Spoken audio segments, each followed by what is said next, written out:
At 67, Leslie Thorne-Dikiki carried the weight and dignity of a lifetime of hard work. Small in stature, but with a steady, silent gaze, she walked the streets of Wilmington as if she knew every corner by name and story. She had lived her entire life there, putting down roots that weathered emotional and financial storms. After the death of Derek, her husband and partner in all her dreams, Leslie found herself alone, raising Lion, the only son who, for years, was both her pride and joy. She built a chain of laundromats from scratch, which at its peak had 7 locations.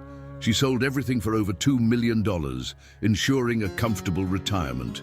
But money couldn't buy what she desired most: her son's respect. Lion Thorne-Dikiki was 42 years old and lived to distance himself from the origins his mother represented.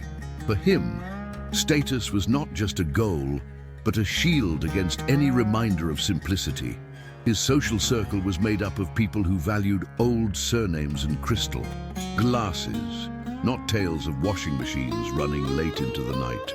Over the years, his relationship with Leslie went from distant to formal, as if they spoke only out of obligation. Eloise, Lion's daughter from his first marriage, was the exception. At 22, she maintained a genuine bond with her grandmother, finding in her the listening ear and affection she never found in her father's home. When Lion announced his marriage to Paulina Redgrave, heiress to an influential family, Leslie saw a silver lining in her relationship. Paulina was the kind of woman who seemed to have stepped out of a society magazine. Impeccable posture, tailored clothes, a smile trained for events, and a look that assessed more than it spoke. Leslie knew it wouldn't be easy to navigate that environment, but decided to contribute quietly to the celebration, like someone planting seeds in the hope of reaping reconciliation. Through a confidential contract with Pearl Weddings, she invested over $80,000 in the event, covering expenses ranging from the church flowers to the reception buffet, including the honeymoon. She requested absolute confidentiality, fearing Lion would refuse out of pride. On the morning of the big day, Leslie dressed with almost ritualistic care. She chose a navy blue dress that enhanced the tone of her eyes, inherited from her mother, and draped a light scarf over her shoulders, as if balancing elegance with comfort. On her chest, a silver leaf-shaped brooch, a gift from Derek on their first wedding anniversary, served as a talisman and silent reminder. In the lobby of the 5-star hotel where the ceremony would begin, the scent of imported flowers mingled with the sound of hushed conversations and the quick footsteps of the organizers. Upon spotting Eloise, Leslie felt a warm relief, but before she could speak, Lion's figure appeared before her, his face filled with tension and a coldness she hadn't seen since his adolescence. "You're not on the guest list, Mother," he said, his voice low but full of steel. Leslie blinked as if she hadn't understood at first. The sentence, so simple and yet so cutting, reverberated in the air. Eloise nearby opened her mouth to intervene, but her father's withering gaze silenced her. "This isn't the time, Eloise," Lion added, before turning to his mother. "Your presence has not been approved. It's best to avoid embarrassment." Leslie felt her hands involuntarily tighten around the small gift box, the red bow crinkling. Beneath her fingers, Paulina appeared close behind, her smile barely reaching her eyes. "Hello, Leslie. I'm sorry, there was a misunderstanding with the list." The words were syrupy, but each syllable carried the hidden satisfaction of someone confirming a decision already made. "Today is a very special day, and we need to keep everything in line." "In line" sounded like code for "within our standards," and "you don't fit." Leslie, proud, took a deep breath. For a moment, she considered, saying that without her, the wedding wouldn't have been half as brilliant, but something inside her held her back. Perhaps dignity, perhaps exhaustion. The lobby was silently attentive. It wasn't an overt confrontation, but the awkwardness was palpable. A waiter, passing by with a tray of glasses, hesitated. An older woman in a silver dress looked away, but not before glancing at the singing scene. Leslie felt heat rise in her cheeks, not from embarrassment, but from an old, layered anger. The distant sound of music coming from the dining room contrasted with the tense silence around them. It was as if she was suddenly on a makeshift stage, forced to enact her own exclusion. Without raising her voice, Leslie adjusted the scarf around her shoulders and said, "I see." Her voice didn't tremble, but there was a distinct weight to the way she said the word. She turned to Eloise and smiled softly, a smile that hid the inner turmoil. "See you soon, dear." And she left the hotel without. Looking back, outside, the cool Wilmington air enveloped her like an unexpected embrace. Each step she took was accompanied by the strange sensation that something inside her had broken, but at the same time, something new was about to be born. The Wilmington wind, that late morning, had a metallic taste Leslie hadn't remembered since her youth, when she crossed town to open her first laundromat. Each step from the hotel to her car seemed heavier than the last, not from physical exhaustion, but from the accumulation of memories that surfaced without warning.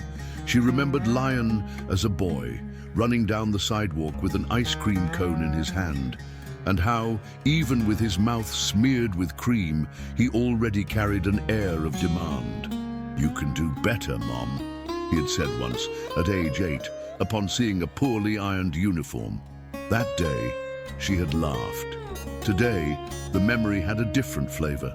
Sitting behind the wheel, Leslie let her hands rest on the cool leather. The reflection in the rearview mirror showed a serene face, but there was something in her eyes that threatened to shatter. She started the car, but didn't put it in gear. She stood there, watching couples enter and leave the hotel, laughing, exchanging knowing glances. It was ironic, she thought, that she had financed a party where she wasn't welcome. This realization came not as a shock, but as a bitter confirmation of what she had suspected for years. To Lion, she was nothing more than an inconvenience. The drive to her house seemed shorter than usual, as if the streets were conspiring to quickly drive her into isolation. As she entered, the silence of the house enveloped her. The walls, painted in light tones, reflected memories. Photos of trips with Derek, Lion's school trophies, a framed newspaper front page announcing the opening of the 4th laundromat. Everything there spoke of an effort that now seemed to have been in vain. She dropped her scarf on the sofa and, without taking off her shoes, went straight to the kitchen to make coffee. As the water heated, Leslie stared at the kettle as if searching for answers in a banal object. She felt strangely lucid, as if humiliation had cleared a lens clouded by hope. She walked to her office, opened the drawer, and took out a blue folder where she kept contracts and receipts. There was the document signed with Pearl Weddings, detailing each installment and payment deadlines. She picked up the phone, dialed the bank's number, and asked to speak to her manager. Her voice, firm and unwavering, communicated the order: cancel all payments under the contract. The manager, surprised, asked for confirmation more than once. Leslie, patiently and clearly, explained that she was redirecting the amount to a fund in Eloise's name, intended to cover the full cost of her granddaughter's master's degree in architecture. "I want her to have the freedom to choose her own path without owing anything to anyone," she said. It was the first time, in a long time, that her voice felt charged with purpose, not excuses. As soon as she hung up, she called Pearl Weddings. The operator, trained to speak in melodic tones, stuttered when she heard that the main event contract had been terminated and that all services must be suspended immediately. Leslie knew this would trigger a domino effect. Vendors, hotel, florists, everyone would be impacted. It wasn't revenge, it was justice, a way to settle an emotional bill she'd been paying alone for. Decades. The house felt lighter after the calls. Leslie leaned back in her office chair, feeling a strange calm, as if she had finally let go of a burden she'd been carrying in the dark. She picked up an old notebook and made a simple note: "Today, I respected myself." She closed the notebook and for a few seconds allowed herself to smile. As the afternoon sun filtered through the curtains, painting the room a golden hue, Leslie realized that from now on, nothing would be the same. What she had done didn't erase the years of pain, but it established a milestone, a final line she had drawn herself. And deep down, she knew that this decision would have repercussions that would extend beyond the walls of her home. In the hotel ballroom, the cocktail hour was in full swing when the first crack in the impeccable facade appeared. Guests milled about tables, adorned with arrangements of white roses and crystal glasses, while waiters moved like pieces in a silent ballet. Paulina, radiant in her custom-made dress, greeted relatives and acquaintances, confident that every detail was perfect. Lion, beside her, kept his chin high, savoring what he imagined to be the highlight of his social life. No one there suspected that, behind the scenes, something was about to crumble. It all started with a murmur coming from the service entrance.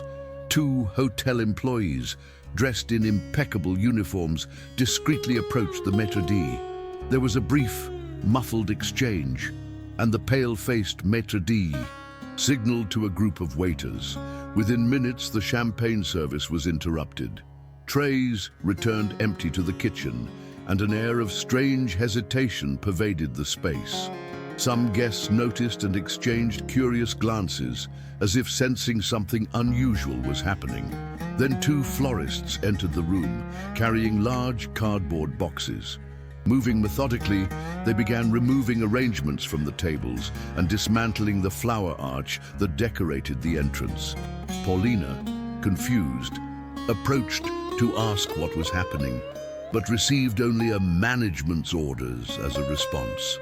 Cell phone cameras began to pop up, not blatantly, but enough for short videos to begin circulating among those present. Lion tried to intervene, addressing the hotel manager. The man, with an uncomfortable expression, explained in a low voice that the payments had been cancelled by the main client on the contract. "That's impossible," Lion countered, his voice thick with disbelief. But when he heard Leslie named as the person responsible for the cancellation, his blood boiled. What should have been a flawless event was turning into a public embarrassment, and every second increased the risk of it going viral. As Lion tried to contain the situation, other signs of collapse emerged. Plates and cutlery began to be collected from the still occupied tables. The bar, previously filled with sparkling bottles, was abruptly closed, and one of the waiters informed them that the stock would be returned to the supplier. The ambient music, previously soft and controlled, suddenly stopped, leaving an uncomfortable silence that amplified the sense of disorder. Paulina, noticing her parents approaching, took a deep breath to maintain her composure. Jeffrey and Margaret Redgrave arrived with firm steps, their faces filled with a mixture of curiosity and irritation. "What's going on here, Paulina?" Margaret asked, her voice low but full of intent. Paulina tried to answer, but it was Lion who spoke. "My mother did this." It was a confession and an accusation at the same time, and the sentence hung in the air like a weight impossible to ignore. Jeffrey, a man of few words and many calculated gestures, frowned. "Your mother," he repeated, his tone a mixture of disbelief and contempt. Margaret, for her part, adjusted the pearl necklace around her neck and cast a quick glance at the guests around her, aware that every second of the scene was being watched.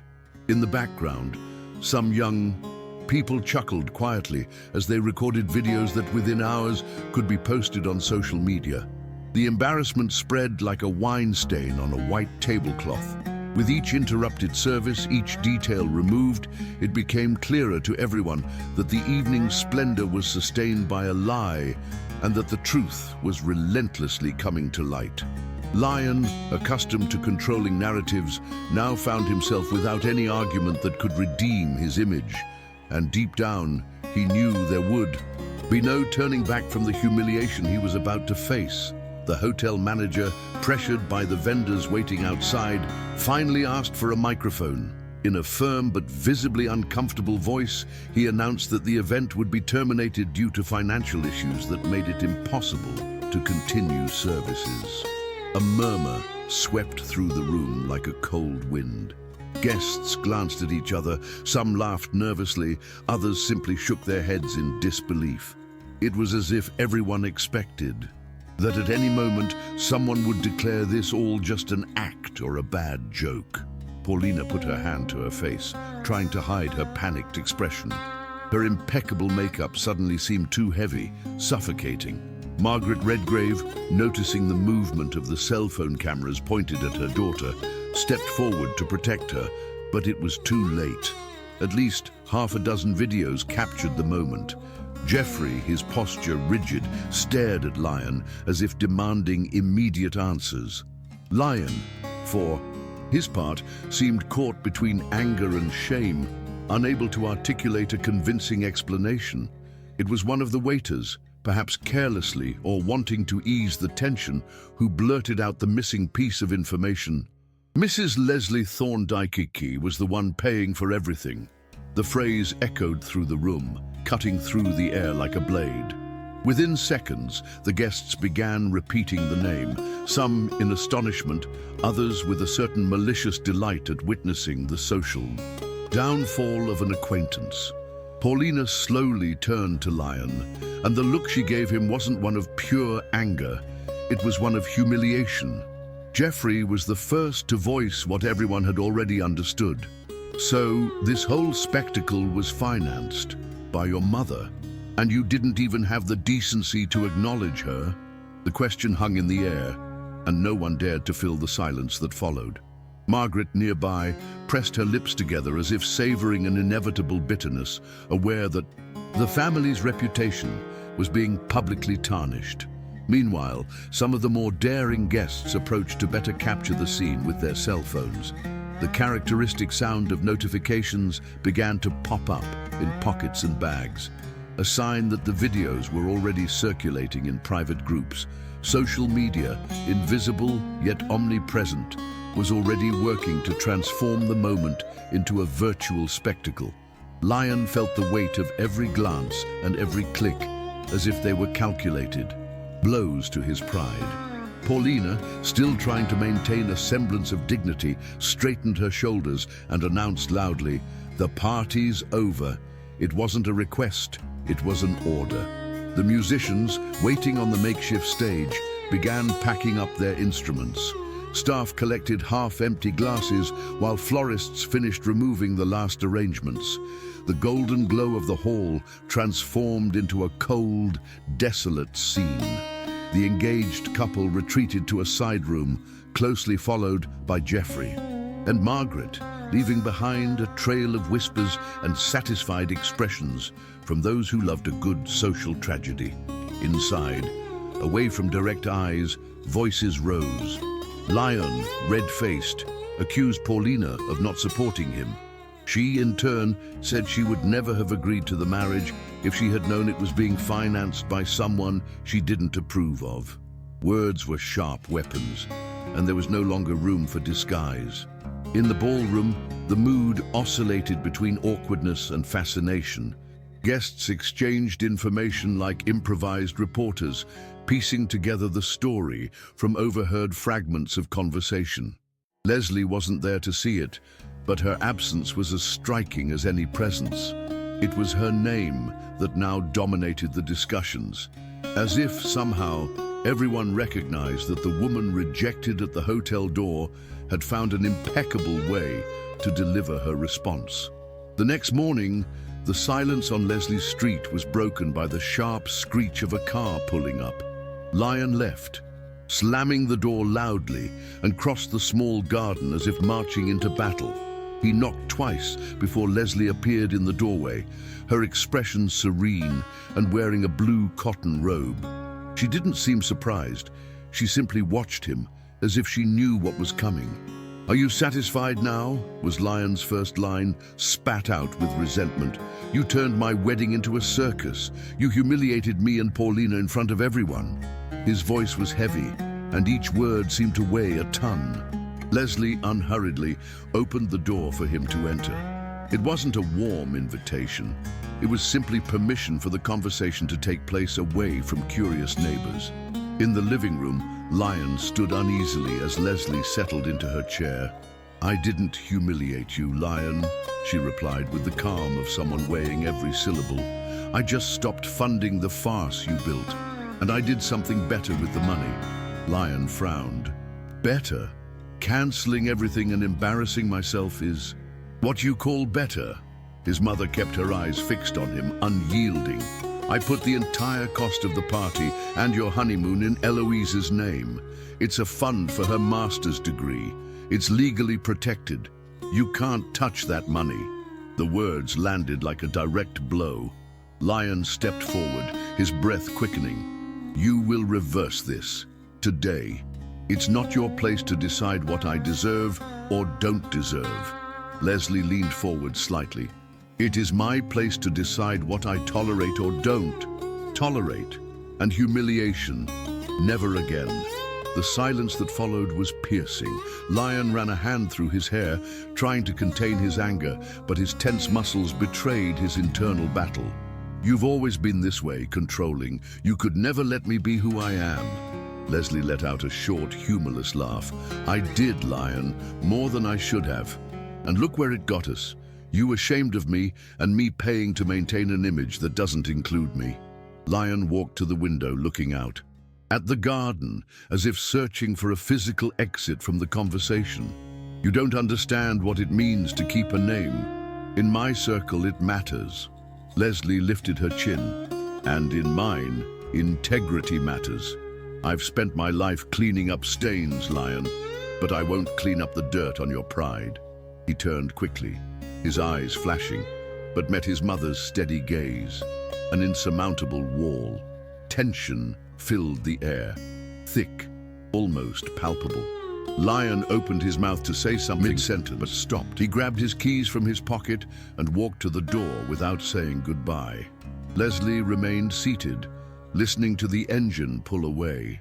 There was no victory in this exchange, only confirmation that the distance between mother and son was no longer an emotional issue. It was a fait accompli. Alone again, Leslie took a deep breath. There was a heaviness in her chest, but also a strange lightness. She knew she had crossed a point of no return, and though it hurt, there was a new peace in the knowledge that this time the choice had been hers. For the first time in a long time, she no longer felt trapped by blood ties. 2 weeks later, Lion and Paulina's wedding took place discreetly, almost silently, as if everyone involved were trying to avoid further spotlight. The chosen venue was a small event venue on the outskirts, away from the glitter of the central ballrooms and the prying eyes of local society. There were no live musicians or lavish arrangements, just a simple dinner for a select group of family and close friends. Leslie's absence was felt, even among those who dared not mention her. Margaret Redgrave maintained her elegant expression, but couldn't help but let a shadow of disappointment show in her eyes. Geoffrey, on the other hand, seemed more resigned, perhaps already accepting that certain public wounds don't heal easily. Paulina, though still proud, seemed less radiant. The dress she wore was beautiful, but lacked the impact of the original piece, commissioned for the cancelled grand event. Lion, throughout the ceremony, maintained a distant gaze, as if his mind wandered to places where the humiliation still echoed. For guests, the change in the wedding's format was attributed to last-minute adjustments or unforeseen circumstances. But for those who were at the hotel that fateful night, the truth remained a whispered story in hallways and around coffee tables. Images of the disaster continued to circulate in small online circles, fueling discreet but persistent comments. Leslie's name consistently emerged as a central piece of the plot, with versions ranging from calculated revenge to an act of quiet courage. Meanwhile, at Leslie's house, life was taking on new dimensions. Eloise visited her grandmother one Saturday afternoon, bringing a folder of documents with her. Smiling, she handed Leslie a letter from the university confirming her acceptance to the master's degree in architecture. "I got it, Grandma," she said, her eyes shining with excitement. Leslie, overcome with emotion, cupped her granddaughter's face in her hands. "And you'll enter this program knowing you owe nothing to anyone but your own hard work." It was then that Eloise discovered the truth about the scholarship fund. Leslie told her everything, without exaggeration, but also without hiding the painful parts. She talked about the cancelled contract, the redirected money, and the decision to invest in her future.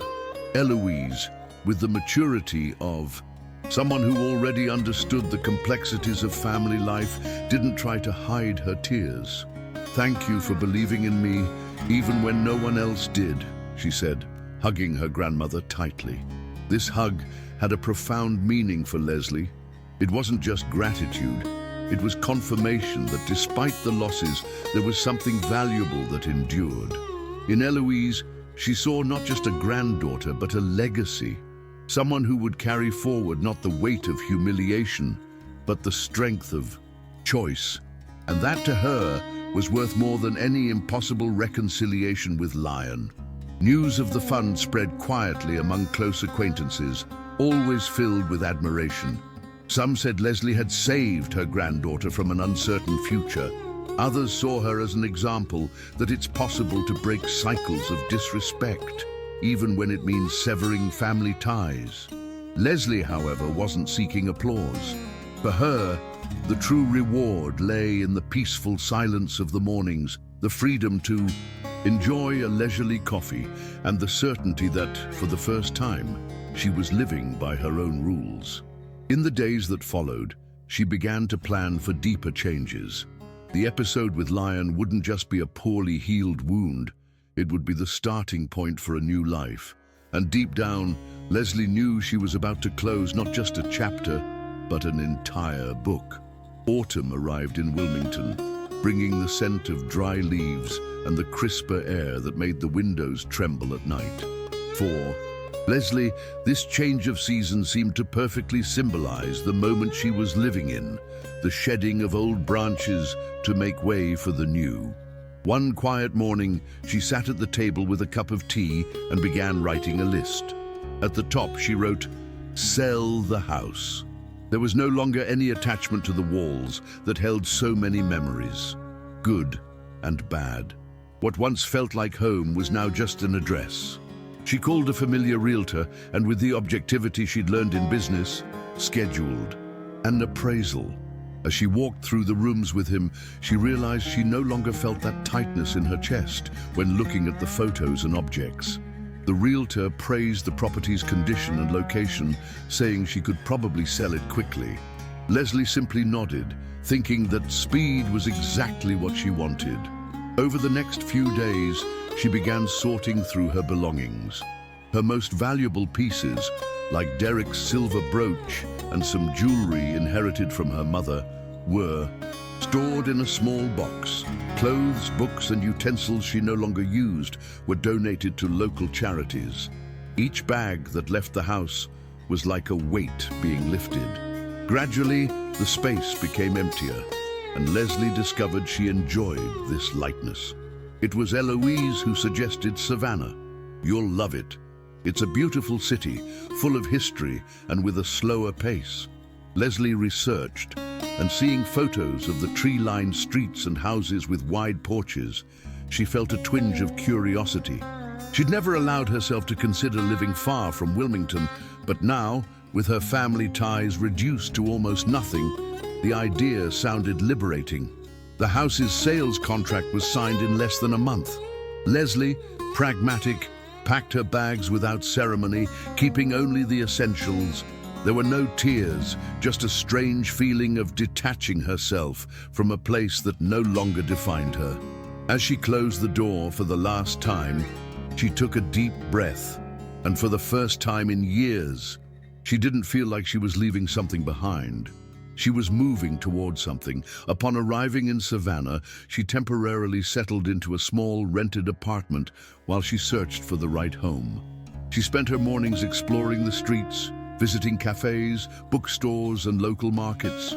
There was something comforting about being anonymous, about walking among strangers who had no expectations or judgments of her.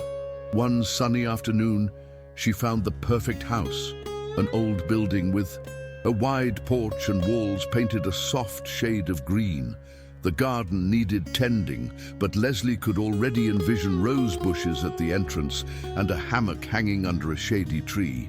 She closed the deal within a few days, with the same firmness with which she had made all her recent decisions. As she organized her move, she realized that this address wouldn't just be a place to live, but a symbol, a visible marker that her life had changed forever. And unlike in the past, this time there was no one to question her choices, and she didn't need anyone's approval but her own. Her first month in Savannah was a spree of small discoveries. Leslie would wake up early, open all the windows to let in fresh air, and watch the sun rise through the neighborhood trees. She would make a simple coffee and sit on the porch, where she would spend long minutes simply listening to the sounds of the street, the rustle of leaves, the distant bark of a dog, the sound of a bicycle bell. There was no rush, and this lack of urgency was, in itself, a novelty. She decided to sign up for watercolor classes at the local cultural center. On the first day, she entered the studio with some trepidation, but was welcomed by a warm group of people of different ages and backgrounds. There was a lady who painted boats, a young man who depicted urban scenes, and a woman who loved flowers. Leslie, unpretentious, began with simple landscapes, but soon realized that painting was more than an activity.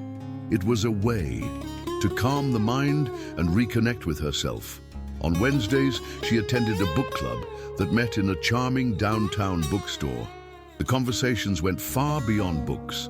They covered travels, memories, and even old recipes. Leslie was surprised by how her voice flowed through the discussions, as if a forgotten part of herself were resurfacing. At these meetings, no one knew her as Lion's Mom or the dry cleaner. She was just Leslie. On Saturdays, she explored the local farmers market, buying fresh fruit, artisanal breads, and flowers for the home. One of the vendors, a man with a wide smile named Samuel, began sorting out the best tomatoes for her and chatting about gardening while she packed her groceries.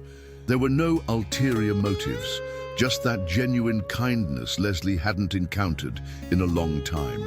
The previously neglected garden began to come alive. Leslie spent hours tending the plants, watering, pruning, and mentally conversing with each seedling as if they were old. And friends, the rose bushes, which she had envisioned from day one, began to bloom. Seeing the first petals unfold brought a simple yet profound joy, the same joy she felt when, years ago, she saw a new branch of the laundromat ready to open its doors. Over time, the walls of the house were filled with paintings she painted herself. There was no rush to decorate. Every object, every color was chosen with care. In her office, she placed a photo of Eloise smiling, taken on her graduation day, next to a small box where she kept letters and notes received from her granddaughter. It was a constant reminder that even far away, true bonds remained intact. Leslie also began walking along the river on Sundays. She enjoyed watching the water move, sometimes calm, sometimes slightly choppy, as if reflecting the phases of her own life. On these walks, she often thought of Derek and how he would have appreciated that view. She missed him, but no longer with the weight of painful longing. Now it was a peaceful memory, almost a silent dialogue with the past. And little by little, she realized her laughter was returning. Not the restrained, polite laugh she used at social gatherings, but the spontaneous laughter that escaped when something truly touched her. It was like rediscovering a version of herself that had been left behind, hidden under years of obligations and compromises. The idea of the Caribbean cruise had been a recurring whisper in Leslie's mind ever since Derek was still alive. They had planned the trip more than once, but something always came up. The laundry room's expansion, a family problem, a lack of time. Now, untethered and with a newfound freedom, she decided she wouldn't put it off any longer. She booked a balcony cabin and began packing with almost youthful enthusiasm. On embarkation day, the sky was clear and the sea reflected a deep blue that seemed to promise adventure. Leslie stepped aboard with firm steps, taking in the salty air and the constant sound of the waves against the hull. As she explored the ship, she passed elegant salons, sophisticated restaurants and leisure areas she had never experienced before. There was no one to rush her, no one to dictate what she should do. Just free choices every hour of the day. On the first night, she dined alone at a table near the panoramic window. As the ship sailed across the sea, she savored a plate of fresh seafood and a glass of white wine. She watched the horizon as if trying to decipher what lay ahead, but in no rush to find answers. It was the first time in a long time that she felt pleasure in being alone, not as a synonym for solitude, but as autonomy. The island stops were little gems of color and culture. In St. Lucia, she wandered through craft markets, buying a handmade necklace for Eloise.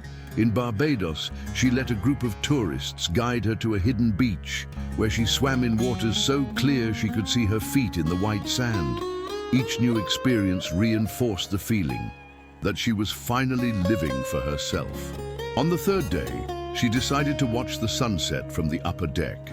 Leaning against the railing, she felt the wind ruffle her hair and the gentle warmth of the sun setting on the horizon. There, alone before that immensity, she realized she no longer felt the need to prove anything to anyone. She didn't need Lion's approval, nor the recognition of families like Paulina's. Her life was her own, and that was enough. During an on-board photography lecture, she met a retired travel couple, Claire and Jonathan, who invited her to dinner.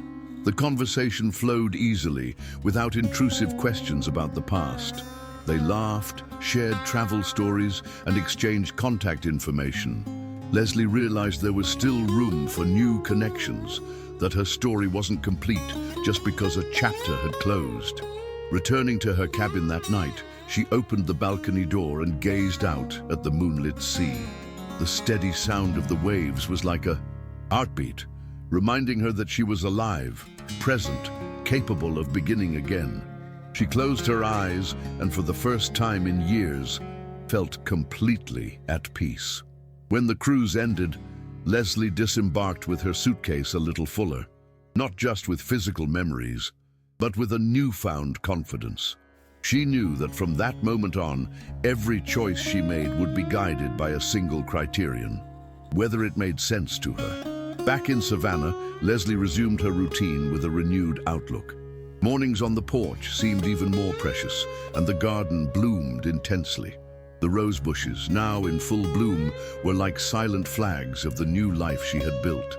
Each petal was a reminder that, like those plants, she too had needed to be pruned to grow again.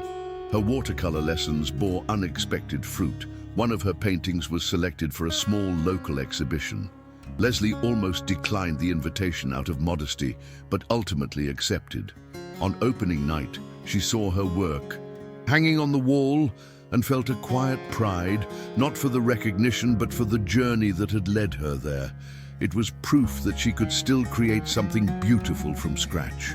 Eloise, always present even from a distance, visited her grandmother to tell her she had started her master's degree. She brought stories of new friends, projects, and opportunities. Leslie listened attentively to every detail, feeling part of those achievements. It was as if, by investing in her granddaughter's future, she had planted a seed that was now growing with its own strength. One day, while organizing a drawer, he found an old photograph of Lion as a child, smiling next to Derek. He stared at the image for long minutes without resentment. only with the acceptance that some relationships cannot be saved and that this does not diminish the value of the good times that existed. He put the photo back, but this time without the weight that had once accompanied it. The rumors about her failed marriage and the hotel mess still circulated, but they no longer had any impact on her.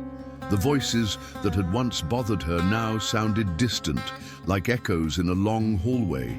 Leslie had learned that you can't control what others say, but you can choose how much power those words have over your life.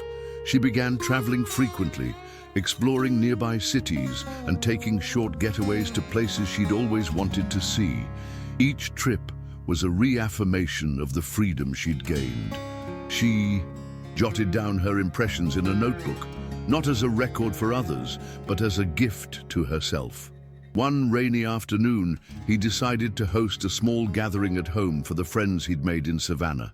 He served simple dishes, played soft music, and before he knew it, he was laughing at stories that had nothing to do with his past.